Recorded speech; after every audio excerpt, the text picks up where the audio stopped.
We see you've got kind of two options, and one of them is just leave your head stuck in the sand, ignore the changes that are going on, bitch and whinge about how hard it is to find new patients.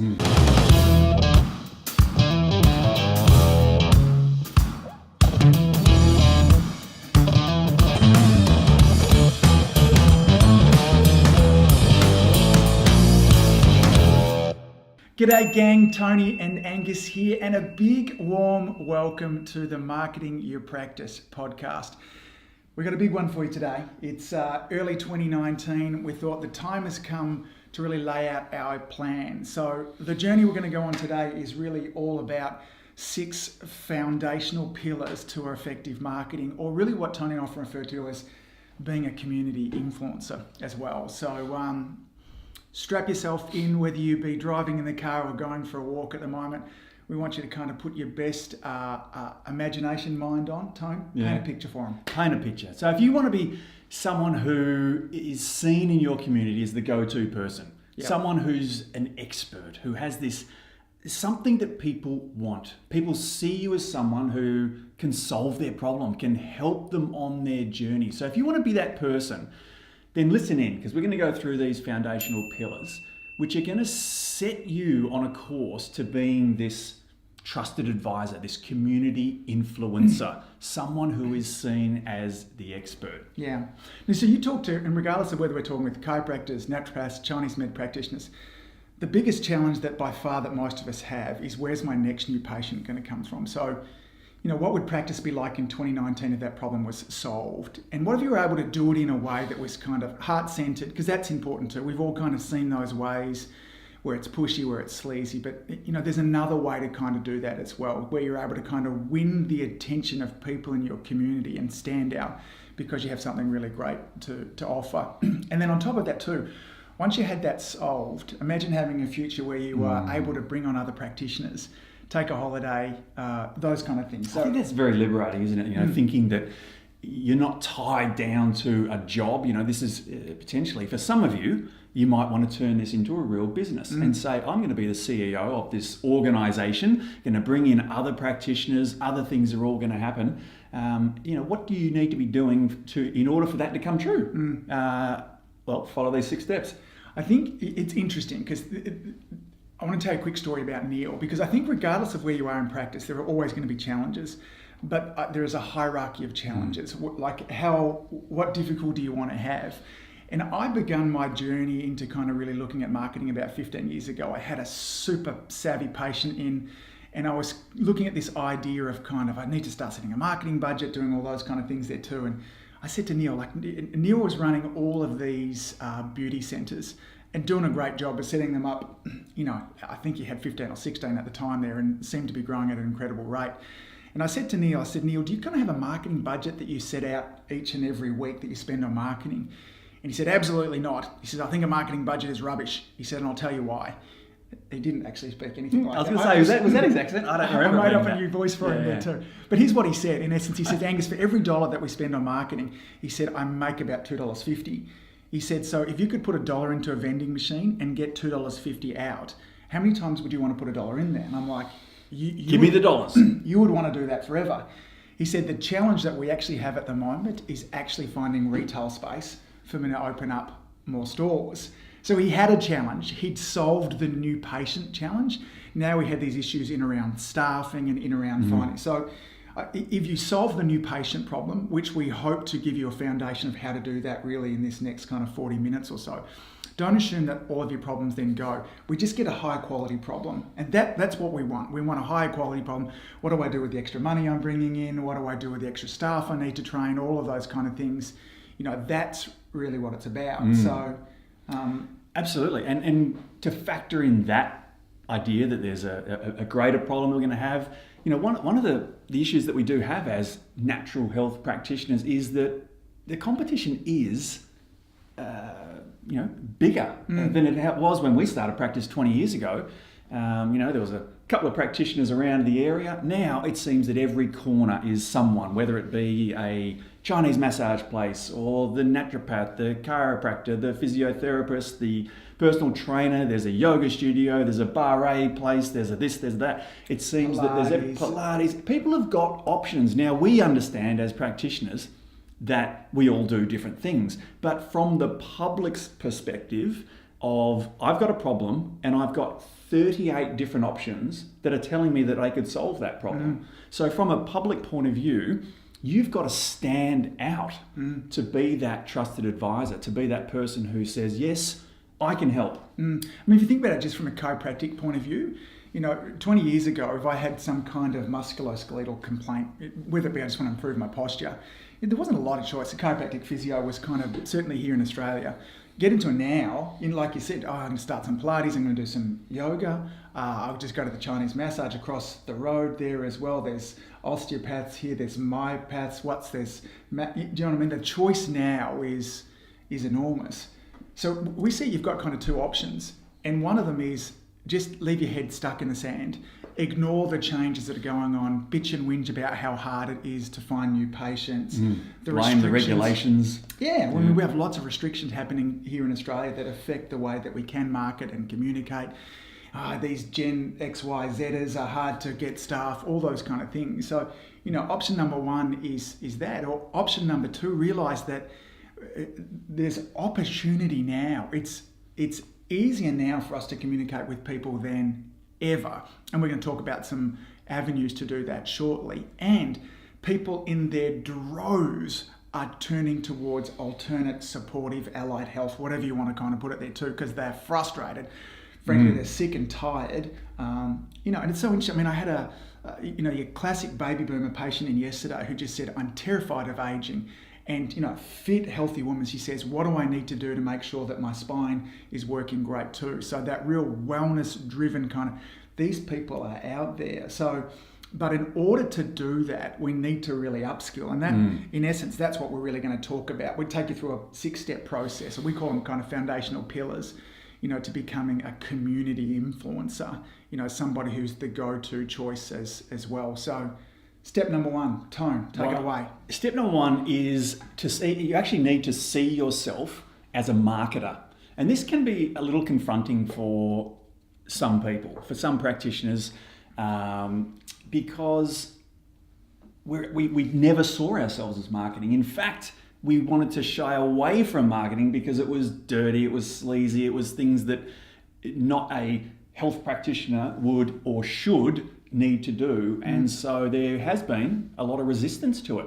But our first pillar is that you need to actually switch some things in your head to actually see yourself as a marketer as much as you are a practitioner. It was interesting because I was listening to a training that Mark Postles was putting on recently. He said two things. He said the role of our education institutions is not to train us to be business people. So first of all, to be aware of that. They certainly don't do it. And he said, in actual fact, the people that are in there teaching us, almost by default, are not great business people. That's why they're teachers. It doesn't mean that they're not fabulous teachers, but if they were really great business people and entrepreneurs, then they would be in practice. But they've decided they're not. They want to teach and nurture, and we certainly need to have that kind of thing there too. So the first to get into your mind there too, maybe it's not the goal of your institution to show you how to do everything. They want to teach us the skills for us to be able to be safe, to recognise what's going on, to provide the right kind of care. But then we need to kind of upskill, after that as well. There's a great quote that you and I often talk about too from Garrett J. White. And he talks about the person who controls the rain controls the game. When you know how to find new business, regardless of what industry that you're in, you are so far ahead of the competition. When you know how to find people and find high quality people and do it like Neil talked about before, where you spend $1 on your advertising and you get $1.50 back, you're in a different game moving forwards, absolutely. So, we touched on some of the ideas in terms of why we don't market before, we don't have any training, so many of us think it's unethical, it's sleazy. This idea that I don't know how I got it, but I always thought that if you're really good at what you do, then you shouldn't have to market. In fact, those chiropractors in my case that were marketing, it's just because they were lousy at what they did. That to me, marketing almost had these connotations of manipulation. I was trying to get people to do what they didn't want to do so it served my needs. And then on top of all that now, there's all these regulatory challenges, certainly here in Australia, ARPA and all those kind of things. Some people have tried marketing and it didn't kind of work. So, you know, well, there's numerous reasons why it didn't kind of work. And, you know, I think it's time, first of all, there needs to be a new definition of what marketing is. And the definition we tend to work with. It's such a great one to change that in your mind as to what you perceive and think marketing is. And the great Dan Sullivan, the marketing Dan Sullivan, comes up with our favourite quote or definition of what marketing is, and that is to get people to intellectually engage in a future result that's good for them and get them to emotionally commit to take action to achieve that result. So there's a couple of things that you want to do there. You want to go, this is to engage in a future that is good for your target audience. So this is a win for them. And not just that, you want to actually get them to commit to taking action, which in this case would be to consume something of yours or watch something, listen to something. Watch a video, download a report, you know. Or come in and see you. Yes, any of those steps. And we'll talk about little steps first there too. But that's what your marketing should be doing. So when you're thinking about that's your Instagram posts, your Facebook stuff, your newspaper articles, your community talks, is all about getting your community intellectually engaged with a future that's good for them, okay? And then having the right format in this too that has them start to take steps. You know, there's been many a public presentation where I've done where people have come up after me and gone, that was fascinating, that was amazing, love that talk, thank you very much, and then nobody ever made an appointment. Or did nothing. And not that that's a bad thing to be building goodwill like that, and sometimes it takes strategies, but there are certain steps that we need to go through to engage people to kind of take that next step as well. It also reminds me of the Stephen Franson quote of that if we're in the business of saving lives, then when business is good, everyone wins. And that's, again, is a great reframe for some of you out there to take some steps. When for many people who come to Tony and I, they've tried marketing before and they've failed. There's a couple of reasons for that. And one of the biggest reasons is that they think quite simply that just being great is enough for them to get results in terms of marketing wise. They think that thriving practices are built on just great results. That if I'm the best chiropractor in my town, if I'm the best naturopath in my town, if I help sick people get well, that's all I need to do. And history is littered with products in their area, in their niche, that were the best but failed because of poor communication, because of poor marketing. So, you know, that story around the Betamax tape, and for many of you who won't even know what VHS, but the tapes we used to put in the videotapes there as well. What was released first was this Betamax. It was a tape that had better quality sound, better quality vision. It was more cheap to make. It was better in every characteristic that you would want until the VHS came out there too, and that was a Sony product. And what Sony did is they communicated the benefit of their product better, and as a result from that, Betamax completely didn't make it. So better communication. You need to be as good a marketer of what you do as you are doer of what you do. In fact, Alan Dibb, who we interviewed earlier on, Alan said this. He said, internal referrals are great. You should be working on internal referrals. But he says they're a free lunch. And he says if your strategy for feeding your family is all about finding free lunches, he says you're going to be damn hungry. So you need to know a way that you can generate new patients predictably, and some of that is by generating referrals as well. So we're not saying don't be good at what you are. In fact, be excellent. What we're saying is that now in 2019, or whenever you listen to this, being good is just not enough.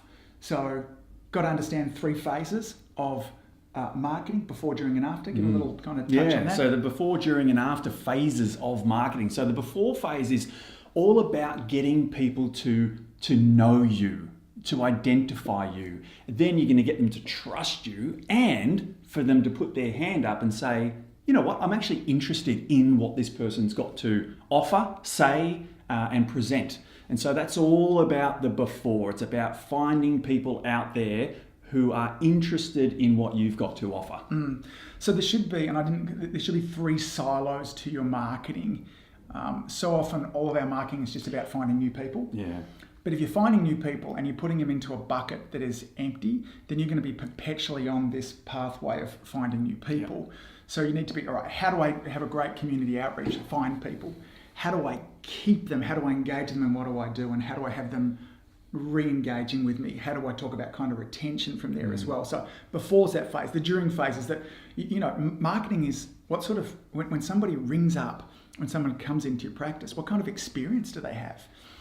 This is about, if the first stage was getting them to know and trust you, the second phase is getting them to like you, so that they engage with you, they start care with you. And then we get into this after phase, is that how do we build a relationship that's so strong that they continue to re-engage with you time and time again. And engage others in what you're doing as well, that referrals. Yeah, great. Mistake number 2. So if mistake number 1 was just thinking that, we just needed to be great at what we do. Mistake number 2 is that when we get into this marketing game and go, great, I'm going to start to do some community outreach, what we see practitioners do is they just move way too fast. And when you move way too fast in any relationship, you end up looking nerdy, and often you end up looking like a jerk. So needy or nerdy? Nerdy, definitely nerdy. You end up looking needy. There you go. It's interesting. I'm having more and more experiences of dyslexia recently. It comes in my reading now. It's actually coming even more in my speaking. You end up looking needy and like a jerk. But sometimes you can look nerdy too. So depending on sometimes GD and nerk. Yes. But, so we need to realise that relationships are built on a series of steps. This idea of going into a bar, if you're looking for a husband, a wife, a boyfriend, a girlfriend, whatever you're into there too, and going up to the first person you find attractive and saying, hey, will you marry me, is not going to be a good strategy. And is it possible that some people will say yes? Then absolutely. But is the kind of person that says yes, is that the kind of person you possibly want to be in a relationship with? So this going too fast, Tone, what might that look like as a Facebook ad? Hey, come on in. We've got a discounted offer and come in for a free visit. Yeah. Plus get a massage as well. It's the low-hanging fruit. It's the come in now, let's get married, let's become a patient now, and usually based on a discounted offer. Yeah. So when that's our lead into it too, sometimes it works. Invariably what we see happen in these situations is lots of people might put up their hand and say they're going to come in. Fewer of them actually end up turning up at your practice, and those that turn up at your practice don't often end up being the kind of people that we want to be seeing anyway. And that kind of marketing does work. Like, it does get people in your office. And so we're certainly not saying that don't do it. Yeah. But there's a better way. Yeah, that should be just a small part of the strategies that you're doing on there too. That we need to start to think about. This gets into a little bit more advanced than what we'll talk to about today, but they're basically 5 stages of awareness that people have, in particular when we're talking about awareness of us and our product or the solution that they want. And so if we thought about somebody out there, for instance, who had a headache at the moment, that says, I've got a headache at the moment, I want to find a chiropractor. I'm scrolling through Facebook and I happen to see an ad come up that says half price initial consultation, for the next 30 people. That would work for that person there. We call them deal, and they're most aware at that stage there too. But they're a small portion of the people who actually even want who that we can help. Who that we can help. That's a better way to put it there too. There's another whole stage of people. So there's people out there that are having headaches right now that don't even know that chiropractic is a solution for them. So if you're just putting up there saying, hey, chiropractic half price, they're not going to come in. What you need to do first with this person here, for instance, is maybe put out some content that actually says, hey, listen, if you've got a headache, here's my 3-step solution to help headaches without having to take drugs, without having to, do difficult things. How can you actually help somebody get a result before even having to come in and see you? And then, you can go all the way to the stage that there are people that are having headaches, but just think that they're normal headaches. They're not even looking for a solution. Not even looking. So we need to be strategic and know how to communicate with people at all of these different stages there as well. So the vast majority of the people who you could help are not in that first stage that we kind of talked about as well. So, and that's the problem with our marketing. When we get good at it, we need to be, reaching across the whole arc of people who are wanting to see us there too. So number 2. For sure. So pillar number 2. So we've just gone through pillar 1, which is see yourself as a marketer. Pillar number 2 is to position yourself as an expert. And again, brings up another beautiful quote of ours, or not a quote about, a favourite quote of ours, which is from J. Abraham, which is that people are silently begging to be led. People want to know what to do, and positioning yourself as an expert will allow you to be that leader and provide solutions. And yeah, take us through chiropractor A and B. So, I want you to think about this. Someone in your community is looking, whether it's a chiropractor, naturopath, you can kind of insert in there too. Now, chiropractor 1 been around for several years. The patient knows them because they've got a child that goes to the same school. This guy appears to really know his stuff. Seems like a really nice guy, okay? And then we've got chiropractor B, has written a book about how to improve posture, minimise stress on the spine. They're often seeing this person in the local newspaper, have heard them on the radio. When they're flicking through Facebook, Instagram, they've often got helpful videos out there as well. They're super up to date on all of those. So if there's a choice of these two, then we need to understand this really key concept. In every buying decision, whether regardless somebody be looking for a mechanic, someone to fix their front fence, or in this case here, we're looking for a chiropractor, we all want experts. And person B has done a good job of positioning themselves as an expert. Doesn't mean for one moment that they're necessarily a better chiropractor at all. Or that they know any more. No. At all, but it's all about that perception. But positioning is absolute key with regards to this. So, we see this with regards to Tiffany's rings. Our Tiffany ring, is it any more valuable inherently than the same ring that doesn't have a Tiffany badge on it? No, it's not. But Tiffany's done a really great job as far as positioning. And this is what you need to do as well. So how do you go about positioning yourself as an authority? Well, you've got to be consistently providing useful information to the people that you want to have coming in. And that information needs to actually solve people's problems or offer a solution and address their needs. So how do we go about doing that? Okay, 2 parts to providing that kind of content from there too. So Tony mentioned kind of part 1 of it before, which is consistently solving problems and providing helpful content.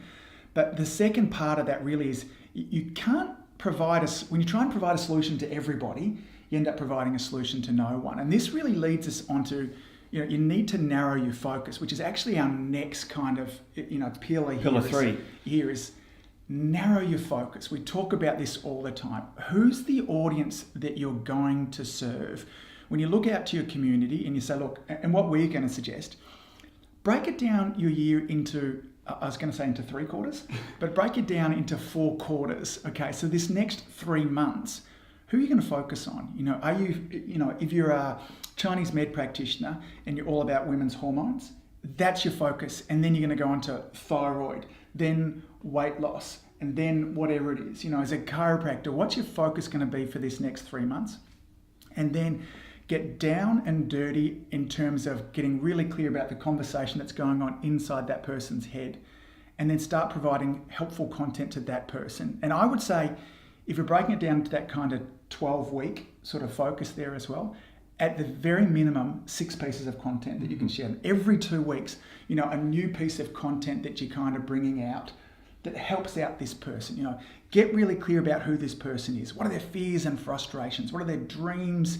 Do they have kids? How old are they? Get to know this person like your mother knows you. And then 6 pieces of helpful content that helps to get this person a result before they even come into your practice, okay?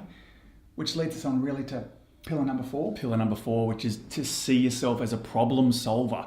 This is one of the things that we hear a lot from people that come and work with us, is that we really need to be solving people's problems. Now, we don't want to be holding back on solving people's problems till they come in and see us. This is about knowing what these problems are, knowing your audience, knowing what concerns they have, and providing solutions for it. And again, another favourite quote of ours from the great Zig Ziglar, which is that you'll get all you want in life. All you just have to do is to help enough other people get what they want. And so if we're providing valuable information that's solving problems, then we are going to get the result that we want, which is obviously to help more and more people and be that community influencer. Yeah. If nothing else, if you just take that quote there, that you'll get everything you want in life if I just help enough other people get what they want, that's what marketing is. There's nothing sleazy or pushy about that. There's nothing complicated about that too. Now, again, pick a group of people who you want to help them get what they want. Start going first. Provide an enormous amount of value. It's that kind of value there that'll start to really build trust. So that's the key when we talk about the pyramid of trust. Trust goes up the more you actually help people. So rather than just saying, hey, listen, I help women with hormone imbalances, or having even testimonials saying, hey, listen, go along and see Angus, he's really great at helping women with hormone imbalances. Actually provide some content that helps women with hormone imbalances. That's what you need to do. So, your content needs to solve problems. You must deliver your content consistently. Your content needs to be in your voice. Take a stand. Don't try and be like Tony or me. Be you, authentically you. Authenticity is key in the content that you're giving out there too. And gang, don't sit on the fence.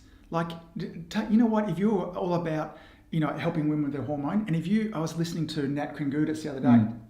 She's taking a stance, man. If you're taking the pill, the contraceptive pill, that's, it's a really that's killing you. It's disruptor. It's all this kind of stuff there too. Take a stance about something. Be strongly magnetic. Now, does that mean that you will repel some people? Absolutely. If your content isn't pushing some people away, it cannot attract people to you. Don't make it salesy. Don't make it sleazy. You're providing content and aim to do the very best. Now, this doesn't mean that you have to be making Academy Award winning movies and stuff like that too, but provide good content. So ideas? Well, yeah, and it comes back to that notion of, not only do we have to be great, we have to be great. We have to, we have to be good, putting good stuff out. Really important. So some ideas would be putting out video trainings or even checklists, cheat sheets, some handouts. We're doing blogs. We've got PDF downloads of guides or reports, ebooks, assessments, maybe little quizzes, so many things that we could do. And you think about that, if you just did one on each of those categories, you've got a truckload of content going out consistently, which is exactly what we want to do. So, we could just put it down into the 5 factors of health: how we eat, how we move, how we think, how we rest, and specifically to your profession. Pretty simple. Simple model. So if we go back to the example of women who are having, difficulty with their hormones, what should they eat more of? What should they eat less of? Should they exercise in a specific way? What do they need to do more of? What do they need to do less of? How do you help them manage their stress? What do they need to do more of? What do they need to do less of? I think you kind of get the gist. There's no shortage of content. When you get to know this person, people go, I'm out of ideas. And I'm like, well, you don't really know your audience. When you know your audience and you can get inside their skin and empathize with them, then you will go, great, here's what this person needs to know. They need to know to sleep this way, eat this way, move this way, think this way. What sort of things do they need to understand about Chinese medicine, chiropractic? In order to get the result they want. Yeah. And that's what it all needs to be based on. But there are some ways that you can make that, I guess, more efficient, because we can waffle, but we can have strategies in order to take that information and make it something that people want to consume, want to watch, want to read. Packaging. But yeah, how do we package that information best? And one of the great ways is to use a hook to get people to want to do it. So there's a few hooks that we'll give you now that will really help to package that well. Yeah, so we go back, stick with that same theme. Somehow we've got onto women with hormone imbalances. That's probably more a reflection of me at the moment. Maybe my hormones are out of whack. But think about this, if I'm going to create some content, we like some frameworks here, one of them which we call the X steps to ABC. So, the 3 steps to healthy hormones that we could look at for an example there too. Another formula, we take out that word steps and we put in secrets. The 3 secrets to healthy hormones. So when we put our video together, when we put our PDF report together there, the naming of it, the hook, the formula that creates a little bit of curiosity. We need people, instead of just saying, hey, listen, I put a video together that goes through some foods that you should eat that might help your hormones. If I position that or package that different, say, hey, listen, food has an enormous impact on your hormone balance. Today's video, I go through the 3 secrets to eating the right foods that'll help to balance your hormones. that curiosity that comes about of it, that kind of hook or formula is simple. Again, how to get something good without doing something bad. How to get rockin' healthy hormones without having to go on the pill. How to lose weight without having to diet or go to the gym. So that's a great formula for you to try there as well, or even a warning as well. What not to do if you want healthy hormones. Read this special report. So they're hooks and frameworks to think about when you're positioning your content. Yeah, it reminds me of Chad Woolner had a great one. His goal was to have people just say, wait, what? Yes. And so if we can formulate the content in a way that has people go, wait, what? They're interested, curious about what is coming, to see whether they're doing the right thing or the wrong thing, or how it can help them. Yeah. So that was a good one as well. Quick summary of where we're at. Step number 1, see yourself as a marketer. Okay. Step number 2, position yourself as an expert. Step number 3 was all about narrowing your focus. Number 4 was see yourself as a problem solver. And step number 5 is you need to amplify your message. That means that you need to get in the game of paying for advertising. Our social media platforms at the moment are an incredibly fast running river. You drop your content in there. If your audience isn't in there at that exact moment, it races by, no one gets to see it. The average Facebook feed, Instagram feed has thousands of bits of content that is there waiting for them. And for you to break through those noise is incredibly difficult unless you start to pay for it. When you start to boost your posts, when you start to get into the advertising platforms, it's like taking that content and running through again and again and again. Now, this is not something that has to be expensive, nor is it something that has to be complicated. What we want you to start with is just boosting your posts. So underneath the great video that you write, the great piece of post that you've put on there is a little boost button. Hit that boost button. You're given lots of options, but I want you to just focus on 2. The first one, it's going to talk about audience. Choose local. There'll be an option there for you to choose local. And then what you want to do is choose a radius. How far do you want it to go out? More is not better. The vast majority of the people that come and see us, this is in miles, is within probably a 6 to 10 mile radius. We all have patients that come from further than that. But if you take a look at, unless you're in a country area, it might be a larger draw for that too. I think the smallest that you can actually pick on there is 10 miles, or it might be 6 or 10. 6, I think. Yes. Choose that there, somewhere between 6 and 10 miles. That's the first thing you're going to do. And second, it's going to ask for budget. Gang, $1 a day. That's it. Start with that. That's going to have your content reaching an extra 600 to 1,000 people every day. That's huge. The game has changed, gang. Yeah. You've got to be paying for it. Yeah. But as Angus said, not a whole lot. $1 a day will do it for you. But the game's changed. Now, we can't just put a post on our fan page anymore and have lots of people see it. It just ain't been seen. Yeah. So get yourself in the game here, providing this great content. And then step number 6, which is really important in any journey moving forwards. Be prepared to fail.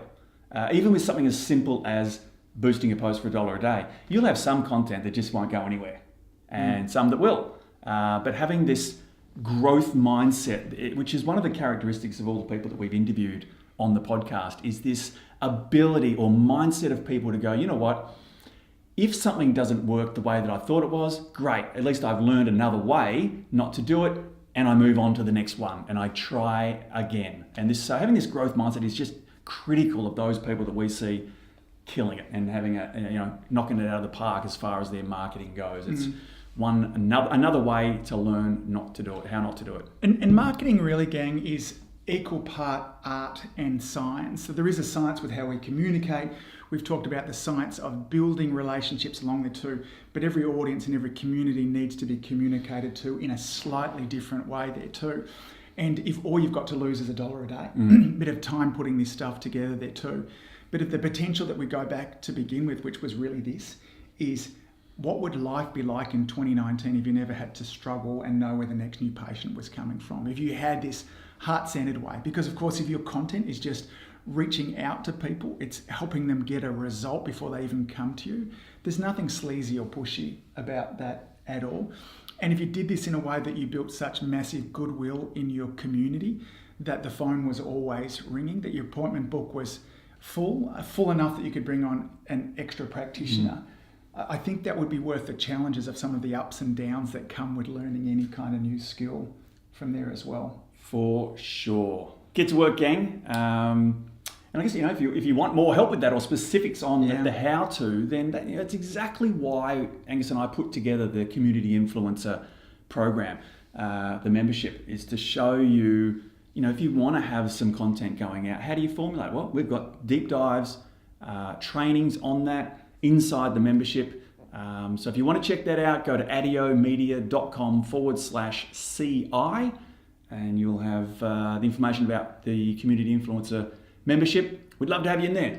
Yeah, if you want to join with a like-minded bunch, a community that's all working through this process, all of us together wanting to position ourselves as experts in our community, we'll hold you by the hand and take you through it. As we mentioned right back at step number 1, you need to see yourself as a marketer.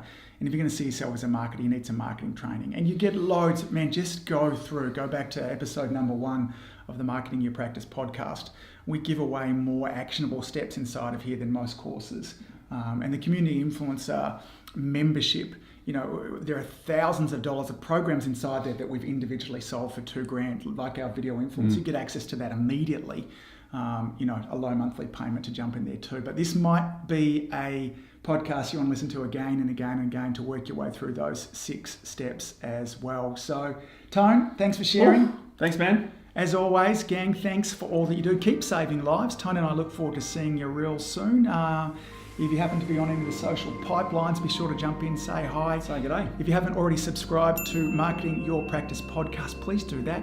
Leave us a rating, leave us your thoughts as well. That'll help us kind of share the message out to our community as well. So see you all soon. Later.